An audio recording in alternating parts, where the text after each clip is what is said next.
As the rumors and excitement for the next round of Apple products ramps up, I think it's time to follow up with my favorite product from last year's lineup, the iPhone 12 mini. This bad boy has been out for almost a year at this point, and while the sales numbers might not have held up with what I wish for the product line, I still think this is one of the, if not the best phones that you can get a hold of. So why is that? Let's find out.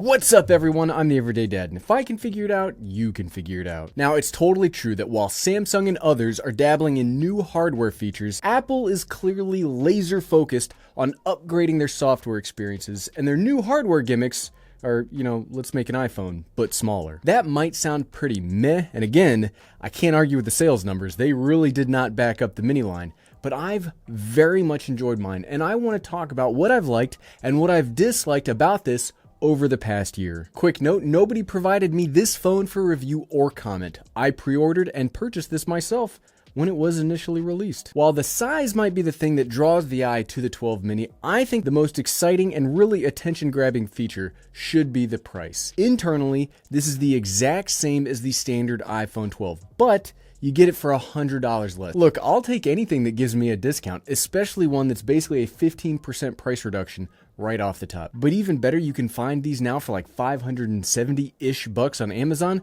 leading that to making this an even better deal. I know that Apple gets this bad reputation for being overly expensive and overpriced, a reputation that I don't necessarily agree with, no matter how many people yell at me in my comments. This is a fantastic price for a cutting-edge phone, and you don't have to trade anything in to get that price, a la Samsung. You don't have to accept the budget level from Google. Those companies make great products, but this is a phone with the newest cutting-edge technology from Apple for less than the cost of the competition. That's impressive to me. That is impressive as we lead into all the other great things about the Mini. The next thing I've liked is something pretty standard to Apple. This phone, at whatever price you buy it, gets the full iOS experience. Sure, there are some hardware limitations, like it's lacking certain camera features compared to the Pro line, but everything else, yeah, it's right here. This is something that I normally talk about with Apple stuff. No matter what product you buy, you'll not be locked out of anything. Now, I'm not going to go throwing mud at specific companies out there, but other brands do lock their software if you don't buy their highest end products,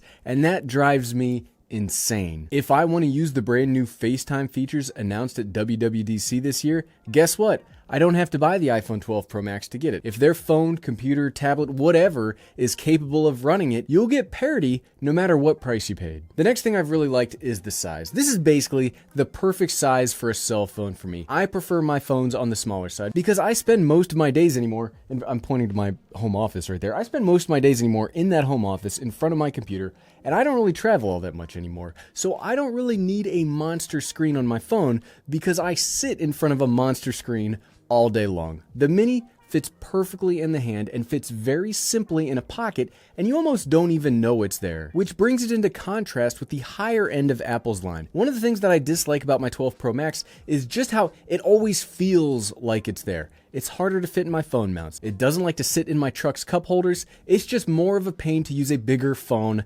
I just don't like big phones. Outside of Apple, I do think that's why I like the Z Flip 3 so much. It's smaller than the 12 mini in folded mode, but when it's open, it's actually bigger than the 12, which is pretty nice. But in the Apple world, this is the smallest we can get, and it's just about right. I use this on my runs quite often because of how comfortable it is to hold, both by itself and how easy it is to fit in my water bottles pouch. See? Check this out. This is how great this is. Oop. Fancy. Ugh, it's still got water in it from yesterday and I didn't run today. Kind of gross. And while we're talking about the physical construction, I love how this phone looks. Sure, that again extends to the whole of the iPhone 12 line, but dang, I really just like how the 12 mini looks. It's got all those sharp angles and edges. I really like the angular design. It really works for me. I like the edges on these phones a little more because they are a matte metal.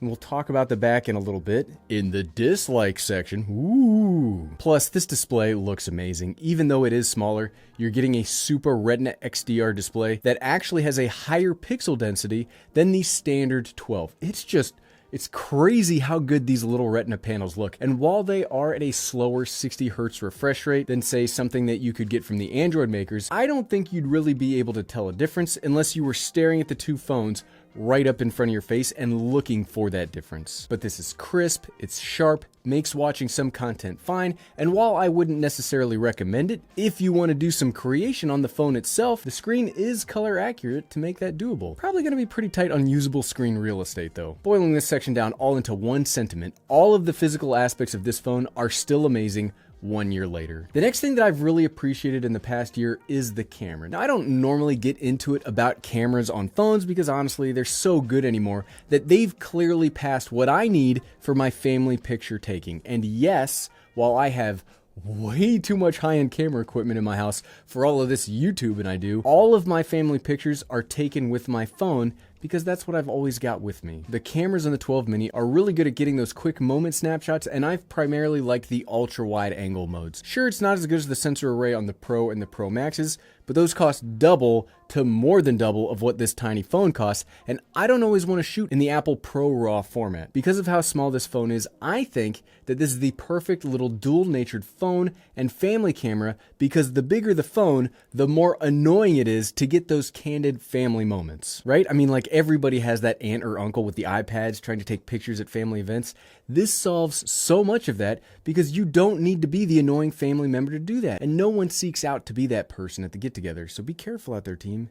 Nobody wants to be that person. Something else that I've liked over the past year, and it's another of those iPhone 12 overall things, MagSafe. I really like it. I don't like it so much for the wallets or the external batteries, but this is now my favorite charging method and the only way that I charge my phones now. I bought a little stand to put my MagSafe charger in, and that is the only way that I operate. Pop it on the stand and easily take it off one-handed. No need to mess around with cables in the dark because I charge my phone by my bed. Don't need to mess around with wireless pads that don't work if your phone shifts ever so slightly in the middle of the night. It's not something that I see mentioned too often anymore, but I love it. MagSafe, a huge win in my book. The next thing is something we've already kind of mentioned in the total software experience section, but I'm also still impressed with the power. You're getting Apple's cutting-edge A14 processor here, just like on the $1,100 iPhone 12 Pro Max. This phone has power for days. And while power on a mobile device is never really that important, I like that it will buy you a serious lifespan with this phone. And this is one of my favorite things to bring up in all of these videos.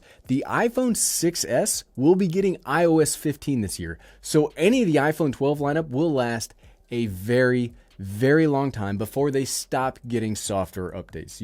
Other brands of stuff you buy, you may have to worry about, will I get 2 years? Will I get 3 years of updates? If it runs it here. But, and here's where we're going to get into the things that I've not been as impressed with. That power with a smaller body and a smaller battery leads to some pretty meh battery life. Now, it's not a deal breaker or unusably bad, but it only barely meets my metric for success. And if you don't know and you haven't watched my channel for a while, that metric is, can this phone, tablet, computer, whatever, can it last for one full workday? Can it last 8 hours of use? The 12 mini can last a full day, but it makes me very uncomfortable towards the end of that day. Yes, it reportedly can get 11 hours of continuous streaming use, but I don't like that it just makes it throughout the day. I've found myself in plenty of circumstances with an unexpected meeting at the end of the day or an unplanned trip to a client's office, and I don't like having to worry about plugging my phone in or needing to carry around a spare battery. This specific reason is why I personally use the 12 Pro Max as my phone.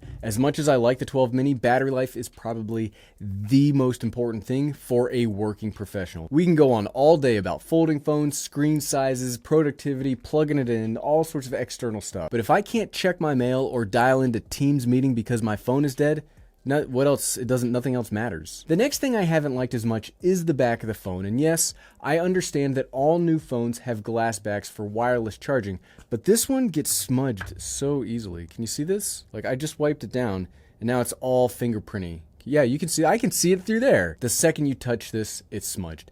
Maybe I'm too dainty of a tech owner, but I don't like having anything that I pay for, especially high-end phones, to look like they're covered in grease because I do have pretty oily skin. What's weird is the 12 Pro line has the opposite problem, where its back is fine, but the edge is made of smudgeable material. What we really need to do is we need to combine the back of the 12 Pro line with the edges of the 12 and the 12 mini, and you would have a perfectly constructed iPhone. As it is, my mini lives in the case because one, I drop my phones a lot, and the Apple leather and plastic cases are legit, and two, it keeps them from getting gross all the time. And the last thing that I dislike is something that I will probably complain about on every iPhone release until they take it away or technology changes, right? The lightning port. I mean, come on. It's 2021, almost 2022. Lightning is slower, proprietary, and it's only used on a few products now. I really don't like it at all. I do not like Lightning. Yes, I know we are probably closer to Apple taking away all the ports than we are moving to something sensible like USB-C, but again, I will continue complaining about this as long as I can because it's awful. I hate proprietary cables,